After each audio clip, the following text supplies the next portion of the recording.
আসসালামু আলাইকুম বন্ধুগণ। তো এখন খুব বৃষ্টির সময়, তো অনেক জায়গায় বৃষ্টি হইতেছে। তো আপনারা সবাই জানেন আমাদের এলাকাও বৃষ্টি হইতেছে। আমরা আমাদের এলাকায় দেখেন এইটুক রাস্তা, এই জায়গার থেকে আধা কিলো রাস্তা আপনার পাকা হইতে বাকি আছে, আর সব রাস্তা আমাদের ওই দিক দিয়ে পাকা হওয়া শেষ। তো আমাদের বাড়ির এইটুক রাস্তা আর কি সরকার চোখ পড়ে নাই, সে কারণে সরকার ওরাল দিছে। তো যাই হোক, আপনাদেরকে আমি আজকে একটা জিনিস দেখাই। আমি একটা জাল টানতেছি, দেখেন আপনারা মাছ উঠে নেই। আকাশে অনেক বৃষ্টির চাপ। তো এই যে এই জায়গাতে আমি জাল পাচ্ছি, আপনাদেরকে দেখাইতেছি। দেখেন আপনারা, জাল আমি এই দিক দিয়ে জঙ্গল দিছি, যার কারণে পিছলা যাতে না খাই। পিছলা খাইলে তো আবার পড়ে যায়, দাঁত ভেঙে যাবো। একটা দাঁতে ভাই ভাঙ্গা, বউ পছন্দ করে না।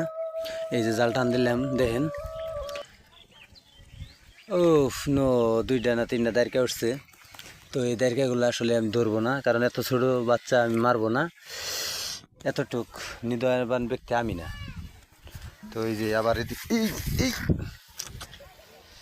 এই যে আবার উঠতাছি।